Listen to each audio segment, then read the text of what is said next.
நம்முடைய கர்த்தராகிய இயேசுவின் நாமத்தில் உங்களுக்கு எல்லாருக்கும் ஒரு விசை கூட என்னுடைய அன்பையும் என்னுடைய வாழ்த்துதலையும் என்னுடைய வணக்கத்தையும் நான் தெரிவித்துக் கொள்கிறேன். இந்த ஓய்வு நாளிலே நாம் தேவ சமூகத்திலே ஒருமனப்பட்டு கூடி வந்து கர்த்தருடைய நாமத்தை உயர்த்தும்படியாக தேவன் கொடுத்த இந்த நல்ல சிலாக்கியத்திற்காக ஆண்டவரை நான் ஸ்தோத்திரிக்கிறேன். உலகமெல்லாம், நம்முடைய தமிழகமெல்லாம் இன்றைக்கு இந்த நாட்களிலே உலக பிரகாரமாக பண்டிகையை ஆசரித்து கொண்டிருக்கும் பொழுது, இயேசு கிறிஸ்துவின் இரத்தத்தால் மீட்டெடுக்கப்பட்ட தேவ பிள்ளைகளாகிய நாம் தேவ சமூகத்திலே கடந்து வந்து பண்டிகை ஆசரிக்க ஆண்டவர் நமக்கு நல்ல ஒரு சிலாக்கியத்தை தந்தார். அல்லேலூயா. இந்த உலகத்திலே வேறு எங்கு இருப்பதை பார்க்கிலும் தேவனுடைய சமூகத்தில் இருப்பதுதான் நமக்கு மகிழ்ச்சி. இந்தியா தேசத்தின் பிரசிடென்ட்டுக்கு முன்பாக நாம் இருப்பதை பார்க்கிலும், ஏன் அமெரிக்கா தேசத்தின் பிரசிடென்ட்டுக்கு முன்பாக நாம் இருப்பதை பார்க்கிலும், ஆமென், அவர் சொல்லுகிற வார்த்தைகள் நாம் கேட்பதை பார்க்கிலும், நாம் சொல்லுகிற வார்த்தை அவர் கேட்பதை பார்க்கிலும், ஆமென், சகலத்தையும் உருவாக்கின நம்முடைய தேவனுக்கு முன்பாக அமர்ந்திருப்பதே நமக்கு மகிழ்ச்சி. அல்லேலூயா. உலகம் எல்லாம் தேடி ஓடி பார்த்தாலும் இதை போல மகிழ்ச்சியான ஒரு இடத்தை, ஒரு நேரத்தை நாம் கண்டுகொள்ள முடியாது. அல்லேலூயா. கர்த்தருக்கு நன்றி செலுத்துகிறேன். மிக சீக்கிரமாக இன்றைக்கு ஆண்டவர் நமக்கு கொடுக்கும் வார்த்தைகளுக்கு நேராக நாம் கடந்து செல்லுவோம். கடந்த வாரங்களிலே நான் தொடர்ந்து தியானித்து கொண்டிருக்கிற திருவசனத்தையே இன்றைக்கும் உங்கள் நடுவிலே நான் வாசிக்க விரும்புகிறேன். அதற்கு ஆதாரமாக ஏசாயா தீர்க்கதரிசியின் புஸ்தகம், இந்த ஆண்டின் வாக்குத்தத்தம் 43வது அதிகாரம், அதனுடைய 19வது வசனத்தை ஆதாரமாக வாசிப்போம். கடந்த வாரத்திலே தியானித்த காரியங்களை நாம் தொடர்ந்து அதன் அடிப்படையிலே தியானிப்போம். இதோ நான் புதிய காரியத்தை செய்கிறேன், இதோ நான் புதிய காரியத்தை செய்கிறேன், இப்பொழுதே அது தோன்றும், இப்பொழுதே அது தோன்றும். 2024 ஆமென் ஆரம்பித்து இந்த ஆண்டுக்குள்ளாய் நாம் கால்களை எடுத்து வைத்த ஆரம்ப நிமிடங்களிலே கர்த்தர் திருச்சபையோடு, திருச்சபை விசுவாசிகளோடு பேசினதான வார்த்தை, இதோ நான் உங்களுக்காக, திருச்சபைக்காக, குடும்பங்களுக்காக புதிய காரியங்களை செய்கிறேன் என்று. ஆமென். புதிய காரியங்களை நிச்சயமாக ஆண்டவர் நமக்கு செய்ய போகிறார். கடந்த தினத்துல எங்கேயோ போய், யாருன்னு எனக்கு சரியா ஞாபகம் இல்லை, எங்கேயோ போய் பேசும்பொழுது நான் சொன்னேன், ஆமென், இந்த ஆண்டின் வாக்குத்தத்தம் உங்கள் வாழ்க்கையில நிறைவேற ஆரம்பித்து விட்டது அப்படின்னு சொன்னேன். யார்கிட்ட சொன்னேன்? ஞாபகம் இருக்கா யார்ட்டாவது? Praise the Lord. விசிட்டிங் போகும்போது, சரி, எனக்கு ஞாபகம் இல்லை. அங்கே ஏதோ ஒரு காரியத்திற்காக நான் ஜெபிக்க கடந்து சென்ற பொழுது, ஆமென், கர்த்தர் அந்த இல்லத்திலே இந்த ஆண்டின் வாக்குத்தத்தம் நிறைவேற்ற ஆரம்பித்து விட்டது. ஒரு பக்கத்திலிருந்து அக்கினி நெருப்பு எரிய ஆரம்பித்து விட்டது. அவன் இந்த ஆண்டு முடிவதற்குள்ளாக அந்த நெருப்பு அவன் திருச்சபை ஒவ்வொரு வீட்டுக்குள்ளேயும் கடந்து வரும். இந்த புதியவைகளாகிய நெருப்பு, ஆமென், ஆமென், புதிய ஆமென் நன்மைகளாக இருக்கலாம், புதிய வேலைகளாக இருக்கலாம், புதிய ஆரோக்கியமாக இருக்கலாம், புதிய கிருபைகளாக இருக்கலாம், புதிய வரங்களாக இருக்கலாம், புதிய தாளந்துகளாக இருக்கலாம், புதிய பொருளாதார ஆமென் வாசல்களாக இருக்கலாம், ஒருவேளை ப்ரமோஷனா இருக்கலாம். எதுவாக இருந்தாலும் ஆண்டவர் புதியவைகளே செய்ய போகிறார். அல்லேலூயா. என்ன புதியவைகளை செய்ய போகிறார் என்று ஆண்டவர் சொன்னார். முதலாவதாக, நான் இழந்தவைகளை உங்களுக்கு திரும்ப தருவேன் என்று யோவேல் தீர்க்கதரிசியின் புஸ்தகத்திலே ஆண்டவர் சொன்னார். எத்தனை பேர் ஆயத்தமா இருக்கீங்க இழந்ததை திரும்ப பெற்றுக்கொள்ள? நாம் நினைக்கிறோம், இழந்து விட்டேன், இனிமே இது திரும்ப கிடைக்குமா என்று நாம் நினைக்கிறோம். ஆனால் ஆண்டவர் சொல்லுகிறார், நான் அது திரும்ப தருவேன் என்று ஆண்டவர் சொன்னார். அல்லேலூயா. ஆரோக்கியம் இழந்து விட்டேன், பலவீனனாகி விட்டேன், அவன் இழந்து விட்ட ஆரோக்கியம், பலன் திரும்ப கிடைக்குமா என்று கேட்டால் ஆண்டவர் சொல்லுகிறார், நான் அதை திரும்ப தர வல்லவராயிருக்கிறேன். ஹல்லேலூயா. நான் வியாதிகளை உங்கள் நடுவில் இருந்து நீக்கி உங்களுக்கு ஆரோக்கியத்தை வர பண்ணுவேன் என்று ஆண்டவர் சொன்னார். வார்த்தைகள் புறப்படும் பொழுது யாரு வேண்டுமோ நீங்கள் அதை பிடித்து கொள்ள வேண்டும். ஹல்லேலூயா. ஆமென். இது எனக்காக என்று நீங்கள் பிடித்து கொள்ள வேண்டும். ஆண்டவர் சொன்னார், இந்த புத்தாண்டிலே ஆமென் நான் ஆமென் பொருளாதார நன்மைகள் உன் களஞ்சியம் நிரம்பும், உன் ஆலையிலே திராட்சரசம் வழிந்து ஓடும் என்று சொன்னார். 2023ஆம் ஆண்டு வரையிலும் அவன் காலியாயிருந்த களஞ்சியங்கள், காலியாயிருந்த அவன் பொருளாதார காரியங்கள் இந்த ஆண்டிலே ஆண்டவர் நிரப்ப போகிறார். அது எப்படி நடக்கும் என்று கேட்டால் எனக்கு தெரியாது. ஆனால் ஆண்டவர் சொன்னார், காற்றையும் காணமாட்டீர்கள், மழையையும் காணமாட்டீர்கள், ஆனால் பள்ளத்தாக்குகள் எல்லாம் தண்ணீரினால் நிரம்பும் நிரம்பும். மனிதன் சொல்லுகிறான், பள்ளத்தாக்கு பள்ளங்கள் நிரம்ப வேண்டும் என்றால் மழை பெய்ய வேண்டுமே, மழை காலத்திலே தானே நடக்கும், இந்த வெயில் காலத்திலே நடக்காதே என்று மனிதன் சொல்லலாம். ஆனால் ஆண்டவர் சொல்லுகிறார், காற்றும் இல்லை, மழையும் இல்லை, ஆமென், மழை காலமும் இல்லை, ஆனால் நான் அதை நிரப்ப வல்லவராயிருக்கிறேன். ஹல்லேலூயா. கர்த்தர் இந்த ஆண்டிலே நம்முடைய பொருளாதாரத்தை ஆசீர்வதித்து நிரப்புகிற ஆண்டு. ஹல்லேலூயா. ஆமென். வாக்குத்தத்தங்களை உறுதியாய் பிடித்துக் கொள்ள வேண்டும்.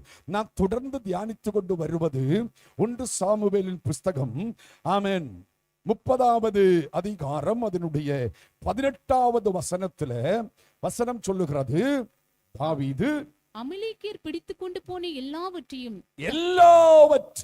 தன்னுடைய 2 மனைவிகளையும் தாவீது விடுவித்தான். ஆமென். தாவீது எல்லாவற்றையும் திரும்ப பெற்றுக் கொண்டான். தாவீது வீண்டு கொண்டு இந்த ஆண்டு 2024வது ஆண்டு எல்லாமே திரும்ப பெற்றுக் கொள்ளுகிற ஆண்டு. ஹல்லேலூயா. திரும்ப பெற்றுக் கொள்ளுகிற ஆண்டு.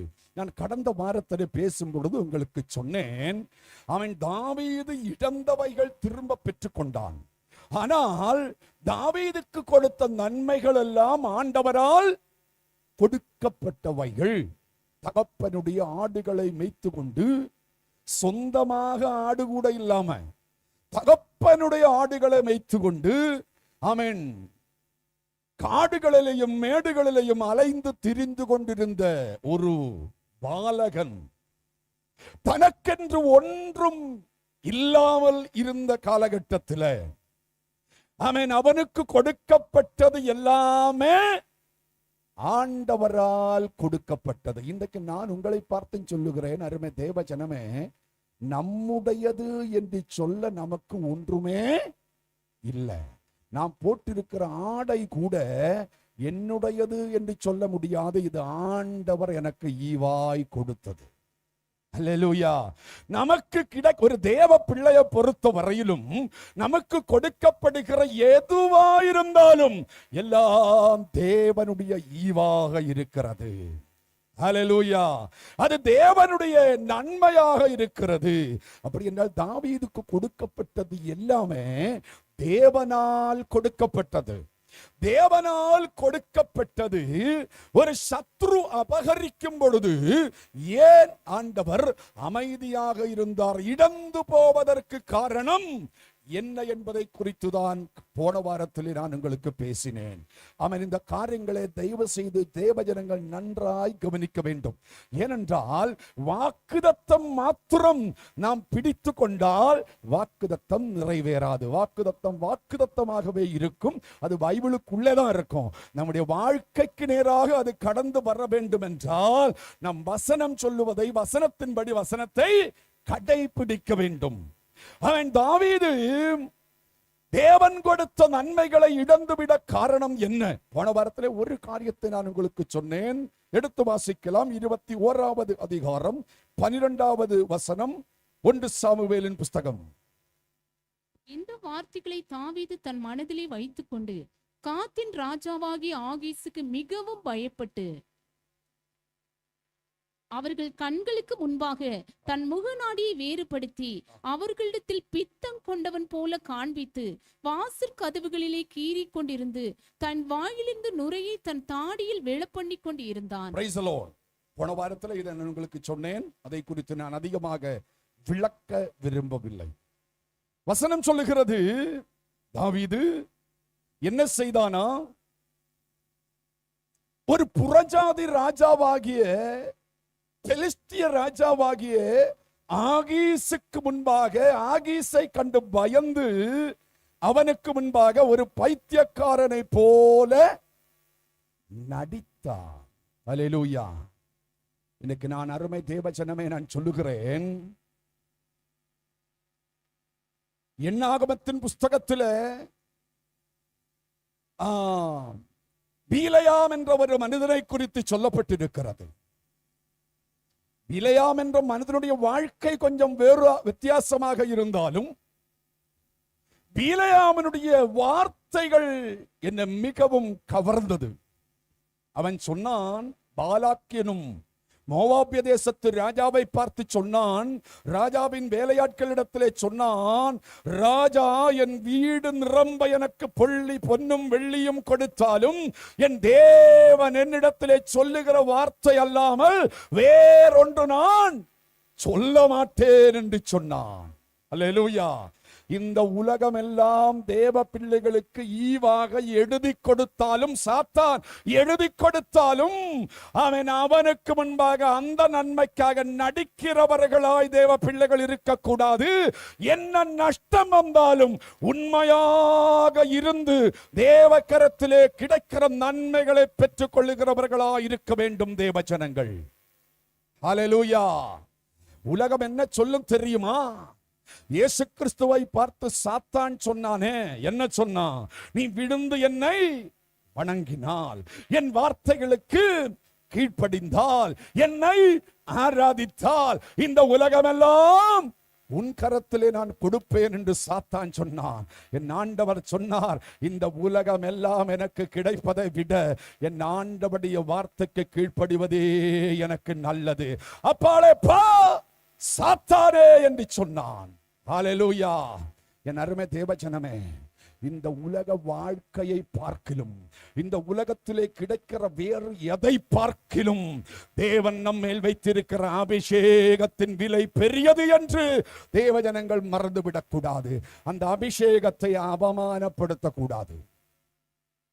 அந்த ஒரு வார்த்தை இருக்கு, தாவீது இஸ்ரவேலை மலையாளத்தில் நாட்டிச்சு அப்படின்ற வார்த்தை இருக்கு. தாவீது இஸ்ரவேல்னே என்ன வார்த்தை அது ஞாபகம் இருக்க? Price the Lord. நான் சொல்றேன்,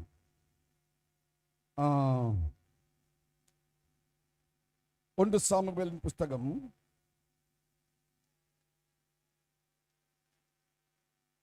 27:12 வாசனம். 27:12. தாவீது சவுல் ஆகீஸ் தாவீதை நம்பி அவன் இஸ்ரவேலராகி தன்னுடைய ஜனங்கள் தன்னை வெறுக்கும்படி செய்கிறான், என்றைக்கு அவன் என் ஊழியக்காரனாய் இருப்பான். மலையாளத்தில் வேற மாதிரி இருக்க. தாவீத சோஜனமாய இஸ்ராயேலிനെ തന്നെ താൻ നാറ്റിച്ചത് കൊണ്ട് சாத்தான் சொல்றான். அந்த வார்த்தை இல்லையா தமிழ்ல? இல்லையா? 12 கீழே மேல இருக்கா? மாறி இருக்க வசனம். தாவீது சொந்த ஜனமாகிய இஸ்ரவேலை நாரடித்தபடியால், அப்படிதான் நினைக்கிறேன் அந்த வார்த்தை. ஆமென். நாரடித்தபடியால் அவன் என்றைக்கும் எனக்கு தாசனாயிருப்பான் என்று யாரு சொல்றான்? யாரு சொல்றான்? அபிஷேகம் பெற்றவன். வசனம் இல்லையம்மா தமிழ்ல?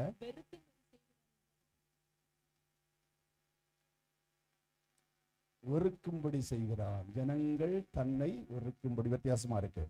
தமிழ் மலையாளத்தில் நல்லா இருக்கு. இஸ்ரவேலை அவன் அவமானப்படுத்தினான்.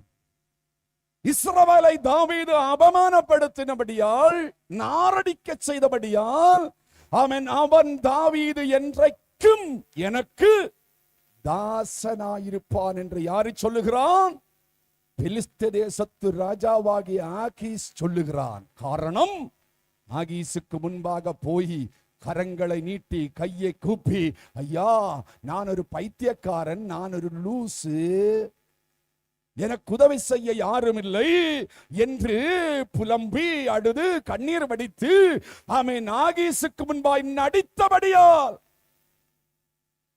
உயிர் போனாலும் அபிஷேகம் இழந்துவிட ஒருபோதும் நாம் அனுமதிக்க கூடாது. நம்மேல் ஊற்றப்பட்ட அபிஷேகம் ஆமென் கபடமாக நடிக்கிற அபிஷேகம் அல்ல. நம்மேல் ஊற்றப்பட்ட அபிஷேகம் சாத்தானுக்கு முன்பாக முழங்கால் படியிடுகிற அதிகாரம் அல்ல. நம்மேல் ஊற்றப்பட்ட அதிகாரம் சாத்தானோடு உடன்படிக்கை செய்கிற அதிகாரம் அல்ல. நம்மேல் ஊற்றப்பட்ட அதிகாரம் ஆமென் தேவனுக்காக வைராக்கியமா நின்று ஆமென் உயிர் இருந்தாலும் செத்தாலும் ஆண்டவருக்காக என்று தீர்மானம் எடுக்கிற அபிஷேகம். ஹல்லேலூயா. ராஜாவுக்கு முன்பாக நின்று நேபுக்கத்நேசர் ராஜாவுக்கு முன்பாக நின்று ஷத்ரக் மேஷக் அபேத்நேகோ சொல்லுகிறார்கள், ராஜாவே நீர் நிறுத்தின இந்த சிலைக்கு முன்பாக, இந்த விக்கிரகத்திற்கு முன்பாக நாங்கள் விழுந்து வணங்க மாட்டோம். ஹல்லேலூயா. ஆமென். எங்கள் தேவன் உன் கரத்தில் இருந்து எங்களை விடுவித்தாலும் விடுவிக்காவிட்டாலும், அப்படி என்றால் நாங்கள் சாக வேண்டி வந்தாலும் நாங்கள் ஆமென் உனக்கு முன்பாக வணங்க போவது இல்லை. இதுதாங்க ஒரு தேவ பிள்ளையினுடைய தீர்மானமாயிருக்க வேண்டும். ஹல்லேலூயா. இதுதான் ஒரு தேவ பிள்ளையினுடைய தீர்மானமாயிருக்க வேண்டும். Praise the Lord. ஆமென். அப்படி தீர்மானத்தோடு இருக்கிறவர்களுக்கு முன்பாகத்தான் சாத்தான் அக்கினி சூளையை கொண்டு வருவான். ஆனால் தீர்மானமாய் இருக்கிறவர்களை அக்கினி சூளையிலிருந்து விடுவிக்கிற ஆமென் தேவன் அக்கினி சூளையிலே நமக்காக இறங்கி வருவார். ஹல்லேலூயா. அதனாலே தாவீது செய்த முதல் தவறு, தன் அபிஷேகத்தை மறந்து விட்டான். தன் அபிஷேகத்தின் மதிப்பை மறந்து விட்டான். தன் அபிஷேகத்தின் மரியாதையை மறந்து விட்டான். தாவீது என்ன செய்திருக்க வேண்டும்? சிங்கத்தின் கரத்திலிருந்து ஆமென் சிங்கத்தை பீறி போடவும் ஆமென் கரடியை பீறி போடவும் தாவீதுக்கு கிடைத்த பலன் தாவீதினுடைய பலன் அல்ல. அந்த பலன் ஆண்டவர் கொடுத்த பலன். இஸ்ரவேல் ஜனங்கள் யுத்த வீரர்களால் செய்ய முடியாததை, கோலியாத்தை ஆமென் ஒரே கல்லினால் எறிந்து அவனை கொன்று ஜெயித்த அந்த ஜெயம் தாவீதின் பலத்தால் கிடைத்தது அல்ல. தேவன் தன் அபிஷேகத்தால் கொடுத்த விடுதலை அது. அது தாவீது அறிந்திருக்க வேண்டும். அங்கே கரடியின் கைக்கும் சிங்கத்தின் கைக்கும் கோலியாத்தின் கைக்கும் என்னை தப்புவித்தவர் இந்த ஆகீசின் கைக்கும் என்னை தப்புவிக்க வல்லவர் என்பதை தாவீது அறிந்திருக்க வேண்டும், உணர்ந்திருக்க வேண்டும். அல்லேலூயா. ஆனா சில நேரத்தில் நம்முடைய அபிஷேகத்தை மறந்து நாம் செயல்படுகிறோம். சில சூழ்நிலைகளிலே அபிஷேகத்தை விட வேறு சில காரியங்கள் முக்கியத்துவம் என்று நாம் அறிகிறோம். அபிஷேகத்திற்கு 2 தட்டிலே அபிஷேகத்தையும் சுயநலத்தையும் வைத்தால் சுயநலத்திற்கு தான் அதிக வெயிட்டை நாம் கொடுக்கிறோம். அதனாலே வாழ்க்கையிலே தோல்வி. இன்றைக்கு தோல்விகளை கண்டு உணர வேண்டும். ஹல்லேலூயா. ஹல்லேலூயா. ஆமென். கடந்த நாட்கள் வாழ்க்கையிலே கடந்து வந்த தோல்விகளுக்கு காரணத்தை கண்டுணர வேண்டும். இரண்டாவது சீக்கிரமாய் கடந்து செல்லுவோம். ஆமென். அதே 1 சாமுவேலின் புத்தகம் 27வது அதிகாரம் 2ஆம் வசனம் 5ஆம் வசனம். தாவீது தன்னோடு இருந்த 600 பேரோடும் கூட எழுந்திருந்து மாயோகின் குமாரனாகிய ஆகீஸ் என்னும் காத்தின் ராஜாவினிடத்தில் போய் சேர்ந்தான்.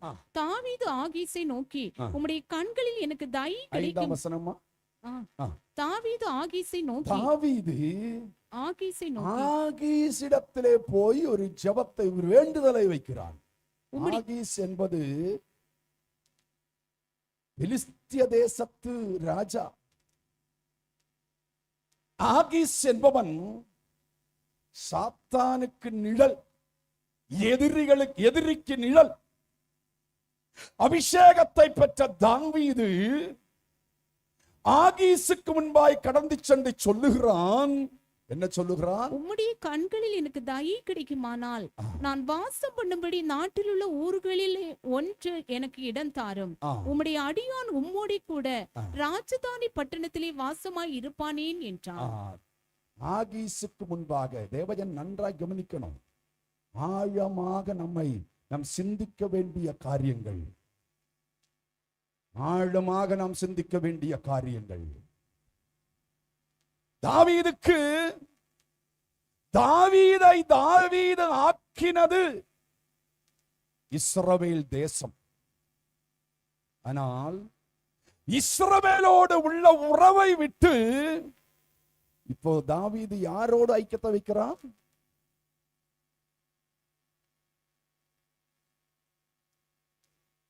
தேவன் தாவீதை அபிஷேகம் பண்ணினது இஸ்ரவேல் தேசத்தை ஆளுகை செய்வதற்காக. ஆனா அபிஷேகத்தினுடைய நோக்கத்தை மறந்து தாவீது எங்கே வந்து ஒளிந்து கொள்ளுகிறான்?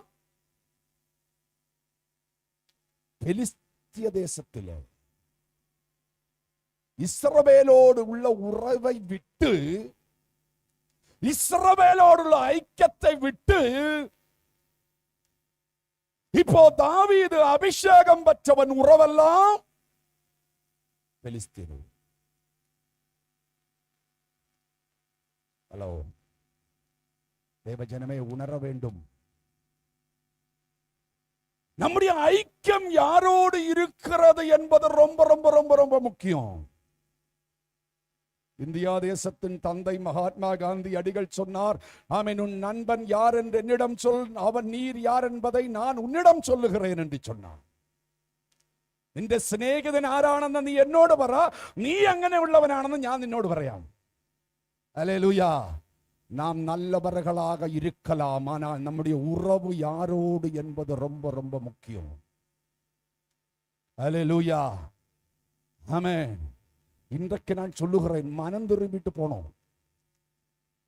நம்முடைய ஆவிக்குரிய வாழ்க்கையும் நம்முடைய ஐக்கியமும் நம்முடைய அன்பையும் குலைக்கிற, ஆமென், யாராயிருந்தாலும் அப்படிப்பட்டவர்களோடு தேவ ஜனம் அன்பு வைக்க கூடாது, ஐக்கியம் வைக்க கூடாது. நல்லவர்களாகவே இருக்கலாம், பெரியவர்களாகவே இருக்கலாம், உயர்ந்தவர்களாகவே இருக்கலாம், ஆனால் அவர்களுடைய நோக்கம் நம்முடைய ஐக்கியத்தை கெடுப்பதாயிருந்தால், அவர்களோடு தேவ ஜனங்கள் ஐக்கியம் வைத்தால் அது அவனுக்கு அல்ல, நமக்கு நஷ்டம். அல்லேலூயா. என் உயிர் போனாலும் நான் எருசலேமிலே தான், இஸ்ரவேலிலே தான் இருப்பேன்னு தாவீது தீர்மானம் எடுத்திருக்கணும். ஜீவன் போனாலும் நான் என் ஜனத்தின் நடுவிலே மரிப்பேன் என்று சொல்லி இருக்கணும். Praise the Lord. அமைதியா இருக்கீங்களே? சொல்றது விளங்குதா? புரியுதா? அல்லேலூயா. நம்முடைய ஐக்கியம் யாரோடு என்பது ரொம்ப ரொம்ப முக்கியம். ஆபிரகாமை ஆண்டவர் சொன்னார், நீ நான் உனக்கு காண்பிக்கும் தேசத்திற்கு போ என்று சொன்னார். ஆபிரகாம் புறப்பட்டார். ஆண்டவர் காண்பித்த, ஆமென், கானான் தேசத்திற்கு ஆபிரகாம் கடந்து சென்றார். ஆனால் 12ஆம் அதிகாரம் ஆதியாகமத்தின் புஸ்தகத்திலே 10வது வசனம் சொல்லுகிறது, கானானுக்கு அனுப்பப்பட்ட தாவீது, ஆமென், ஆபிரகாம் இப்ப எங்க போய் உட்கார்ந்து இருக்காரு? வாசிமா. அத்தேசத்திலே பஞ்சம் உண்டாயிற்று. தேசத்திலே பஞ்சம் கொடிதாய் இருந்தபடியினால் ஆபிரகாம் எகிப்து தேசத்திலே தங்கும்படி அவ்விடத்துக்கு போனான். இப்ப ஆபிரகாமின் ஐக்கியம் யாரோடு? சொல்லுங்களே. அனுப்பப்பட்டது கானானுக்கு, ஆனா ஐக்கியம் எகிப்தியர்களோடு. இலக்கண நேரம் எடுக்கல, நமக்கு தெரியும். போகக்கூடாத இடத்திற்கு ஆபிரகாம் போனபடியால் திரும்பி வரும்பொழுது எதை கொண்டு வந்தான் என்று நமக்கு தெரியும். எதை கொண்டு வந்தான்? ஆகாரை கொண்டு வந்தான். தனக்கும் தன் தலைமுறைகளுக்கும் தன்னுடைய, ஆமென், வரும் தலைமுறைகளுக்கெல்லாம் சாபத்தை வர வைக்கிற ஒரு ஆகாரை கூட கொண்டு வந்தான். அல்லேலூயா. அருமை தேவஜனமே, ஐக்கியம் யாரோடு என்பது ரொம்ப ரொம்ப முக்கியம். நம்முடைய ஐக்கியம் யாரோடு? தேவ பிள்ளைகளோடு. வசனம் சொல்லுகிறது, என்னுடைய ஐக்கியம் பிதாவோடும் குமாரனோடும் பரிசுத்தாவியோடும் எங்கள் ஐக்கியம் இருக்கிறது. ஹல்லேலூயா. இங்க தாவீதை குறித்து வசனம் சொல்லுகிறது, தாவீது ஆகீசோடு ஒரு உடன்படிக்கை செய்து கொண்டான். உடன்படிக்கை. அருமையான தேவஜனமே, 2 நாளாகமத்தின் புஸ்தகம் 19வது அதிகாரம் 2ஆம் வசனம் சொல்லுகிறது, இது அனானியின் குமாரனாகிய யெகூ என்னும் ஞான திருஷ்டிக்காரன் புறப்பட்டு அவனை சந்தித்து ராஜாவாகிய யோசபாத்தை நோக்கி துன்மார்க்கனுக்கு துணை நின்று கர்த்தரை பகைக்கிறவர்களை நீ சிநேகிக்கலாமா? கர்த்தரை பகைக்கிறவர்களை சிநேகிக்கலாமா? இது நிமித்தம் கர்த்தருடைய கடும் கோபம் உம்மேல் வர இருந்தது. கடும் கோபம் உண்மையில் வந்தது. தேவஜனங்கள் எச்சரிப்பா இருக்கணும். அல்லேலூயா. நாம் யோசிக்கிற பெரிய பெரிய தவறு என்று நாம் யோசிக்கிற அந்த காரியங்களை பார்க்கிலும் தவறே இல்லை என்று நாம் யோசிக்கிற காரியம்தான் மிகப்பெரிய தவறாக இருக்கலாம் ஆண்டவர் பார்வைக்கு. அல்லேலூயா. தேவனை பகைக்கிற பெலிஸ்தியர்களோடு, தேவஜனங்களை அழிக்க எழும்புகிற பெலிஸ்தியர்களோடு நீ ஐக்கியம் வைக்கலாமா? தாவீதின் நஷ்டத்திற்கு 2வது காரணம். 3வது ஒன்றை ஒன்றை சொல்லி நான் ஜெபிக்காம முடிக்க போகிறேன். 28வது அதிகாரம் 1-2 வசனங்கள். அந்நாட்களிலே 1 சாமுவேல் பெலிஸ்தர் இஸ்ரவேலின் மேல் யுத்தம் பண்ண தங்கள் சேனைகளை போருக்கு கூட்டினார்கள். அப்பொழுது ஆகீஸ் தாவீதை நோக்கி, நீயும் உன் மனுஷரும் எவ்விதத்திலும் என்னோட கூட யுத்தத்துக்கு வர வேண்டும் என்று அறியக்கடவா என்றான். தாவீது ஆகீஸை பார்த்து உம்முடைய அடியான் செய்ய போகிறதை நீ நிச்சயமாய் அறிந்து கொள்வீர் என்றான். பாருங்க, ஒரு அபிஷேகம் பெற்றவன், தேவனால் அழைக்கப்பட்ட ஒரு தேவ மனிதன் எந்த அளவுக்கு கீழ்த்தனமா போகலாம், இந்த வார்த்தை சரியான எனக்கு தெரியல, என்பதற்கு தாவீது ஒரு நிழல் அடையாளம். தாவீதினுடைய நல்ல பகுதிகளை மாத்திரம்தானே நாம் பார்த்திருக்கிறோம். பரிசுத்தவான்களுடைய நல்ல பகுதிகளை மட்டும்தானே நாம பார்த்திருக்கிறோம். ஆனால் அவர்களுக்கு இன்னொரு பகுதி உண்டு. நம்முடைய நல்ல பகுதிகளை மாத்திரம்தான் எல்லாரும் பார்க்கறாங்க. ஆனா யாரும் பார்க்காத ஒரு பகுதி நமக்கு உண்டு. வசனம் சொல்லுகிறது, பெலிஸ்தியர்கள் இஸ்ரவேலுக்கு விரோதமாக யுத்தம் பண்ணுகிறார்கள். இஸ்ரவேல் தேசத்தை அழிக்க வேண்டும் என்று யுத்தம் பண்ணுகிறார்கள். இஸ்ரவேலே இந்த உலகத்தில் இருக்கக்கூடாது, இஸ்ரவேலிலே ஒரு ராஜா இருக்கக்கூடாது, இஸ்ரவேல் ஜனங்கள் இருக்கக்கூடாது என்று இஸ்ரவேலை அழிக்கும்படியா, தம்பி அதை எடுத்து கொஞ்சம் ஓரம் வச்சுக்கோங்க, இஸ்ரவேலை அழிக்கும்படியாக இஸ்ரவேலுக்கு விரோதமாய் யுத்தத்திற்கு, நீ அதை எடுத்து அங்க இருந்து இஸ்ரவேலுக்கு விரோதமாய் யுத்தத்திற்கு வருகிறார்கள். யாரு? இங்க இருக்கீங்களா இல்லையா? பின்னால இருக்கிறவங்க சர்ச்சில் இருக்கீங்களா, பொங்கல்ல இருக்கீங்களா? ஹலோ, இருக்கீங்களா? கொஞ்சம் கையை தூக்கி காட்டுங்க. அடுத்த வாரம், இந்த வாரம் பின்னாலே உட்காந்துருங்கெல்லாம், நான் அடுத்த வாரம் முன்னாடி வந்துடணும். அடுத்த வாரம் முன்னாலே உட்காந்துருக்கிறவங்களாம் பின்னாடி போயிடணும். அப்படி கொஞ்சம் உங்க முகத்தெல்லாம் நான் பார்க்கணும். யார் உட்காந்துருக்காங்கன்னு தெரியல, உங்களெல்லாம் நான் பார்த்ததே இல்லை போல் இருக்கு. உங்களெல்லாம் பார்க்க எனக்கு ஆசையா இருக்கு. அதனால அடுத்த வாரம் நீங்க முன்னாலே வந்துடணும். Price the Lord, price the Lord. முதல்ல வர்றவங்க அடுத்த வாரம் பின்னாலே உட்காரணும், கடைசியில் வர்றவங்க முன்னாலே உட்காரணும். Price the Lord. முதல்ல வர்றவங்க பின்னால போகணும். அப்போ அடுத்த வாரம் எல்லாரும் எப்போ வருவாங்க?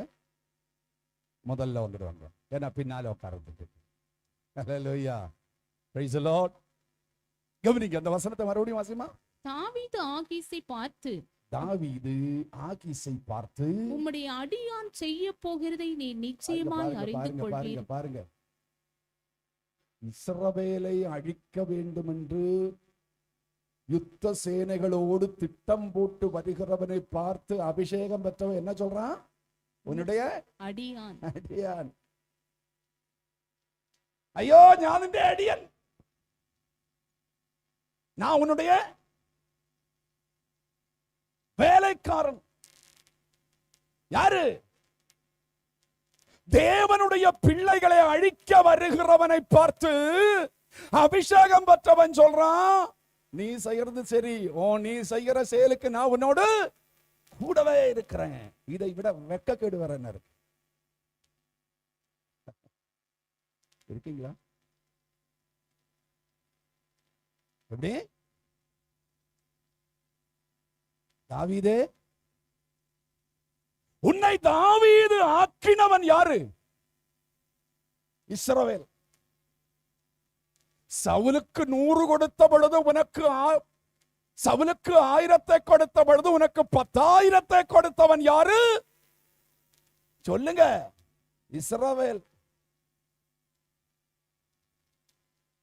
உன்னை இதுவரையிலும் உயர்த்தி கொண்டு வந்தது யாரு? இஸ்ரவேலின் தேவனாகிய கர்த்தர். Praise the Lord. உன்னை அபிஷேகம் பண்ணினது எதற்காக? இஸ்ரவேல் தேசத்தை ஆளுகை செய்யும்படியாய். ஆனா அந்த ஜாதியை அழிக்கும்படியாய் ஒருவன் எழும்பும் பொழுது அவனுக்கு துணை நிற்பது நியாயமா? Praise the Lord. இதை விட கொடுமை வேற இருக்கு. தாவீது சொல்றாரு, அடியேன் நீ செய்வதை போல, நீ சொல்வதை போல. நான் கேட்கிறேன், ஆண்டவர் சில காரியங்களை அனுமதிக்க மாட்டார். ஆண்டவர் தாவீதினுடைய திட்டப்படி காரியங்கள் நடந்திருந்தால், என்ன கவனிங்க தேவசி, தாவீதினுடைய திட்டப்படி காரியங்கள் நடந்திருந்தால், தாவீதும் தன்னோடு கூட இருக்கிற 600 பேர்களும் சேர்ந்து இஸ்ரவேல் தேசத்திற்குள் கடந்து சென்று இஸ்ரவேல் ஜனங்களை, சவுலை சேர்த்து இஸ்ரவேல் ஜனங்களை எல்லாம் என்ன செஞ்சிருப்பான்? ஒண்ணு போட்டிருப்பான். யாரு? யாரு? தாவீது. ஆனா ஒன்று உண்மை, கர்த்தருடைய ஜனங்களை அழிப்பதற்கு யாரெல்லாம் திட்டம் போட்டாலும் ஆண்டவர் அனுமதிக்காமல் ஒன்றும் நடைபெறுவது இல்லை. வசனம் சொல்லுகிறது, நம்முடைய தலையிலிருந்து ஒரு முடி கீழே விழுந்தாலும், சகோதரா சகோதரி, உன் தலையிலிருந்து ஒரு முடி கீழே விழுந்தாலும் ஆண்டவர் மேலே சைன் பண்ணாம அது நடப்பது இல்லை. நீங்க எவ்வளவுதான் முடி கொட்டக்கூடாதுன்னு மருந்து போட்டாலும் முடி கொட்டணும்னு ஆண்டவருக்கு திட்டம் இருந்துச்சுன்னா கொட்டதான் செய்யும். Praise the Lord. Hallelujah. நீங்க வழுக்கையா இருப்பீங்கன்னா கவலைப்படாதீங்க பிரபு பிரதர். ஆமென். இது நீங்க அப்படிதான் உங்க வழுக்க தலை எவ்வளவு அழகா இருக்கு தெரியுமா? உண்மையா சொல்றேன். உங்களுக்கு முடி இருந்துச்சுன்னா நல்லா இருந்திருக்காது. மேலே சைன் பண்ணிட்டார் ஆண்டவர். இவர் இது என்னமோ பாக்குறது நல்ல இல்லைன்னு சொல்லி ரொம்ப நாள் தொப்பி எல்லாம் வச்சுட்டு இருந்தாரு. இதுதாங்க நல்லது உங்களுக்கு. ஆண்டவர் யாருக்கு எது நல்லதுன்னு அவருக்கு தெரியும். அல்லேலூயா. உங்களுக்கு முன்னாலே சூரியன், எனக்கு நடுவிலே சூரியன், அவ்வளவுதான் வித்தியாசம். அல்லேலூயா. அப்போ ஆண்டவர் நம்முடைய வாழ்க்கையில ஒன்று அனுமதிக்காமல் ஒன்றுமே நடைபெறாது. கவலைப்படாதீங்க, தீங்கு கர்த்தர் அனுமதிக்க மாட்டார். அல்லேலூயா.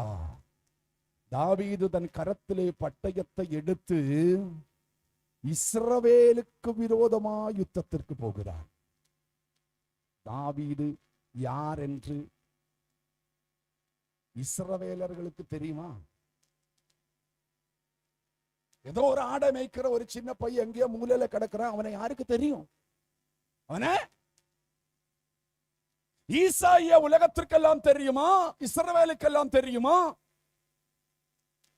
ஒருவேளை ஈசாயா தெரிந்திருக்கலாம், ஈசாயினுடைய 7 குமாரர்களையும் தெரிந்திருக்கலாம்.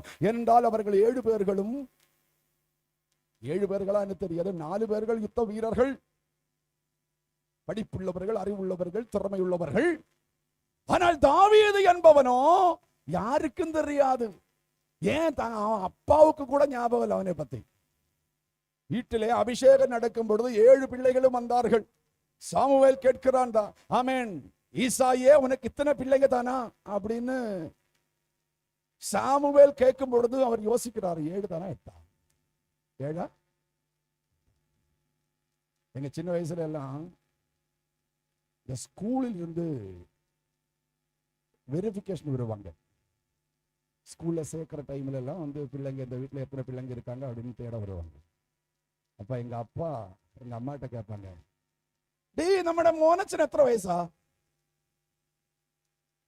நம்ம இந்த மகனுக்கு எத்தனை வயசு அப்படின்னு எங்க அப்பா கேட்பாங்க. ஏன்னா வயசே ஞாபகம் இல்லை. 10 பிள்ளைங்க பெத்து வச்சா எப்படி ஞாபகம் வரும்?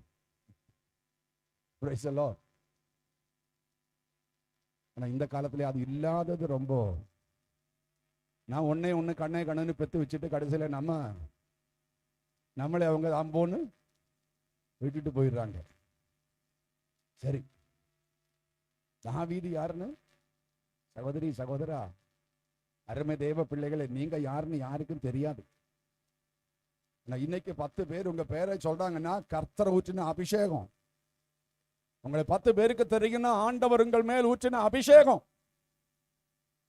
அது மறந்துவிடக் கூடாது. தாவீதே உன்னை தாவீது ஆக்கினது இஸ்ரவேல். மூலையில கிடந்த குக்கிராமத்திலே கிடந்த காட்டுக்குள்ள கிடந்த ஆமென், நீ யாருன்னு யாருக்கு தெரியும்? ஆனா உன்னை ஆளாக்கின இஸ்ரவேலுக்கு விரோதமாக நீ யுத்தத்திற்கு எழும்பலாமா?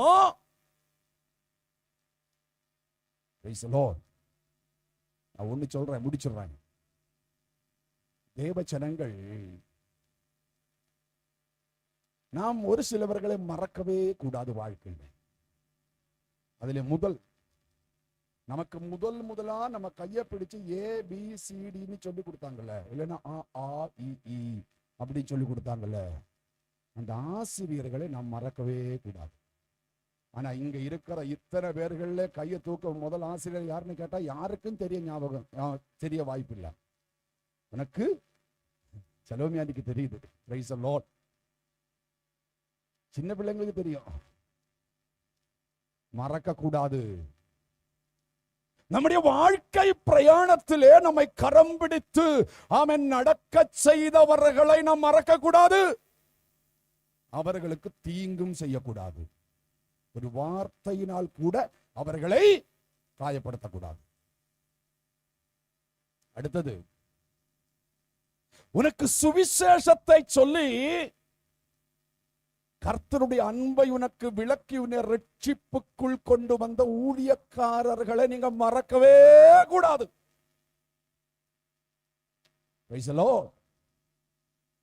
பிதா குமார பரிசுத்தாவியின் நாமத்தில் உங்களுக்கு ஞானஸ்நானம் கொடுத்த அவன் ஆவிக்குரிய உங்கள் தகப்பனை நீங்கள் ஒருபோதும் மறக்க கூடாது.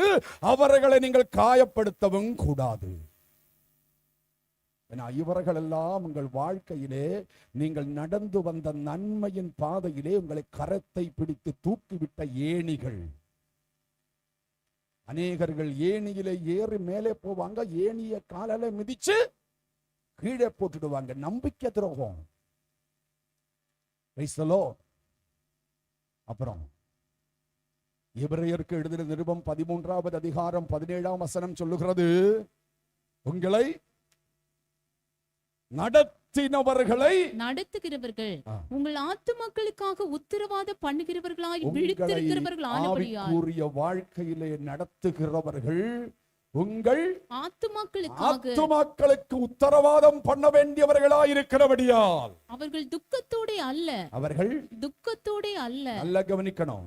தேவனுடைய ஊழியக்காரர்கள் மனக்காயத்தோடு ஒரு காரியத்தை உங்களை நினைத்து, நான் கல்யாணத்துக்கெல்லாம் பேசும்பொழுது சொல்லுவேன், அவன் பிள்ளைகளை பார்த்து சொல்லுவேன், உங்களை பெற்று உங்களை வளர்த்து உங்களை படிக்க வைத்து உங்களை ஆளாக்கி அவன் உங்களுக்கு ஒரு நல்ல குடும்ப வாழ்க்கை அவன் உண்டாக வேண்டும் என்று கண்ணீர் வடித்து ஜெபித்த உங்கள் தகப்பனையும் தாயையும் உங்களை நினைத்து ஒரு சொட்டு கண்ணீர் கீழே விட நீங்கள் அனுமதிக்க கூடாது என்பதை போல அப்படி ஒரு சொட்டு கண்ணீர், ஐயோ என் மகனை என் மகளை நான் வளர்த்து ஆளாக்கி இவ்வளவு நம்பிக்கையோடு நான் அவனை வளர்த்தேனே, ஆமென், என்னை அவன் இப்படி சொல்லிவிட்டானே, என்னை இப்படி செய்து விட்டானே என்று வேதனையோடு ஒரு சொட்டு கண்ணீர் கீழே விழுந்தால் அந்த தாயின் கண்ணீர் நமக்கு சாபமாய் மாறும்.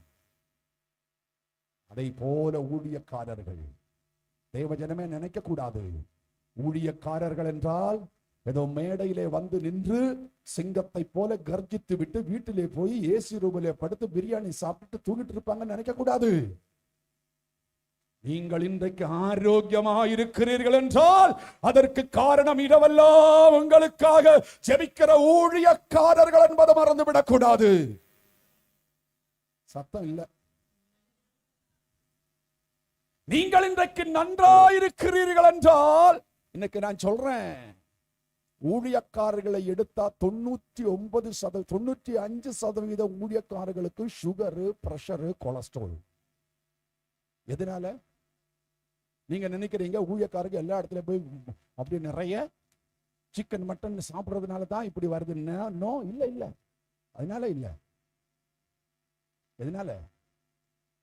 ஊழியக்காரர்களுக்கு சுகரு, பிரஷரு, கொலஸ்ட்ரால் எல்லாம் வருவதற்கு காரணமே விசுவாசிகள். அல்லேலூயா. நான் இப்படி நினைத்தது உண்டு.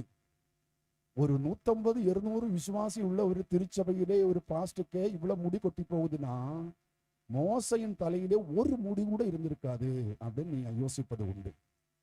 நமக்கெல்லாம் இவ்வளவு கொலஸ்ட்ரால், சுகர்னா மோசைக்கு எவ்வளவு இருந்திருக்கும். ஆனால் ஆண்டவருடைய கிருபையினால் வசனம் சொல்லுகிறது, அவர்களில் யாரும் பலவீனர்களாய் இருந்ததில்லை. ஹல்லேலூயா, ஹல்லேலூயா. நீங்கள் மறக்க கூடாது. உங்களை ஆளாக்கினவர்களை இன்னைக்கு நான் சொல்றேன், நம்ம ஊழியக்காரர்களை என்னமோ பிரசங்கம் பண்ணுகிற ஒரு யந்திரம் அப்படின்னு நினைக்கிறோம். மேடையில நிற்கும் பொழுது நம்ம கை தட்டுறோம், ஓ ஆமென் அல்லேலூயா சொல்றோம். ஆனா கீழே போன உடனே எப்படி வேணாலும் பேசலாம், எப்படி வேணாலும் நினைக்கலாம், என்ன வேணாலும் கல்லறியலாம் அப்படின்ற ஒரு யந்திரமாக நினைக்கிறீர்கள். ஆனா நான் ஒரு ஊழியக்காரன் என்ற முறையிலே சொல்லுகிறேன், அருமை திருச்சபையே, நீங்கள் ஆசீர்வாதமாயிருப்பதற்கு முக்கியமான காரணம் உங்கள் ஜெபம் அல்ல. உங்களுக்காக இரவெல்லாம் தேவ சமூகத்தில் ஜெபஅறையிலே படுத்து ஜெபிக்கிற ஊழியக்காரர்களுடைய ஜெபமும் வேண்டுதலும். ஊழியக்காரர்கள் நன்றாயிருக்க கூடாது என்று விசுவாசிகள் நினைத்தாலும் அந்த ஊழியக்காரன் தேவ சமூகத்திலே போய், ஆண்டவரே, அந்த ஆமென் சகோதரி, அந்த சகோதரன், அந்த தேவ பிள்ளை நன்றாயிருக்க வேண்டும் என்று ஆசீர்வதித்து ஜெபிக்கிறவர்கள் ஊழியக்காரர்கள். ஹல்லேலூயா. மறந்து விடக்கூடாது. உன்னை ஆளாக்கினவர்களை மறந்து விடக்கூடாது. ஊழியக்காரர்களை மறந்துவிடக் கூடாது. ஏனென்றால் கடைசி நாட்களிலே விசுவாசிகள் செய்த கிரியைகளுக்கு ஏன் அவன் நரகத்திற்கு போனான் என்று அவனிடத்திலே போய் கேட்க மாட்டான். ஆண்டவர் சொல்லுகிறார், உன் கரத்திலே நான் கொடுத்த இந்த பிள்ளை ஏன் நரகத்திற்கு போனான் என்று ஊழியக்காரர்களை பார்த்து ஆண்டவர் கேட்பார். வசனம் சொல்லுகிறது, ஊழியக்காரர்கள் கணக்கு ஒப்புவிக்கணும். ஊழியக்காரர்களுக்கு வலங்கரமாயிருங்கள். ஊழியத்திற்கு வலங்கரமாயிருங்கள். சாத்தானுடைய பரிஜா அப்படின்னு என்னது? கேடகம். சாத்தானுடைய கேடகமாய் மாறக்கூடாது. தாவீதின் வாழ்க்கையிலே தோல்விக்கு காரணம், நஷ்டத்திற்கு காரணம் 3 காரியத்தை நான் சொன்னேன். அடுத்த வாரத்தில் தாவீது எப்படி திரும்பி பெற்றுக் கொண்டான் என்பதை நான் உங்களுக்கு பேசுவேன். இழந்து விடுவதற்கு 3 காரணம். 1, நன்மைக்காக தகுதியற்ற, அதாவது யோக்கியமல்லாத, நான் அதை கூட சொல்றேன், நமக்கு தகுதி இல்லாத ஒன்றுமே நம்ம கையில இருக்கக்கூடாது. அல்லேலூயா. உன் கைகளின் பிரயாசத்தை நின்ற அத்துவார பலம். நாம் உழைத்ததுதான் நாம சாப்பிடணும். அடுத்தவன் உழைப்பின் பலன் நான் சாப்பிடக்கூடாது. அடுத்தவன் உழைச்சதை நாம அபகரித்து நம்ம காலை நீட்டி உட்கார்ந்து சாப்பிட்டாலும் அது நமக்கு ஜீரணமாகாது. நியாயமாய் தேவனால் கொடுக்கப்பட்ட நன்மைகள் மாத்திரம்தான் கரம் நீட்டி வாங்கணும். அநியாயமாக, தந்திரமாக, வஞ்சனை செய்து, திருட்டுத்தனம் செய்து சம்பாதிக்கிற எதுவுமே தேவ பிள்ளைகளுக்கு நன்மைக்கு அல்ல. அல்லேலூயா. இரண்டாவது, நம்முடைய ஐக்கியம் ரொம்ப ரொம்ப முக்கியம். தேவ ஜனமே, ஐக்கியம் ரொம்ப முக்கியம். உறவுகள் ரொம்ப ரொம்ப முக்கியம். உலகத்திலே பணத்தை பார்க்கலும் உறவு முக்கியம். அதுவும் தேவ பிள்ளைகளோடு உள்ள உறவு முக்கியம். மூன்றாவது, கர்த்தருடைய பிள்ளைகள், பெலிஸ்தர்களுடைய ஒரே நோக்கம் இஸ்ரவேலை அழிக்க வேண்டும். இஸ்ரவேல் அழிய வேண்டும் என்று இரவும் பகலும் கனவு கண்டு இரவும் பகலும் அதற்காக செயல்படுகிற பெலிஸ்தியர்களோடு தாவீது ஐக்கியத்தை வைத்துக் கொண்டான். இஸ்ரவேலை அழிக்கும்படியாய் ஆண்டவர் சொன்னார். இத்தனை ஆண்டுகள் அவனுடைய ஜெபத்தை முன்மையும் கண்டு நான் அவனுக்கு கொடுத்ததை எல்லாம் சாத்தாங்கிட்ட சொன்னா, சத்ருகிட்ட சொன்னா, போ திருடிட்டு போ, திருடிட்டு போ. அல்லேலூயா. அதை நாம் அனுமதிக்க கூடாது. நமக்கு ஆண்டவர் கொடுத்தது, ஆமென், எந்த சூழ்நிலையிலும் நாம் இழந்து விடக்கூடாது. அது இழந்து விடுவதற்கு காரணம் எதுவாயிருந்தாலும் இன்றைக்கு அந்த காரணத்தை அடியோடு நீக்கி, ஆண்டவரே, ஆமென், நான்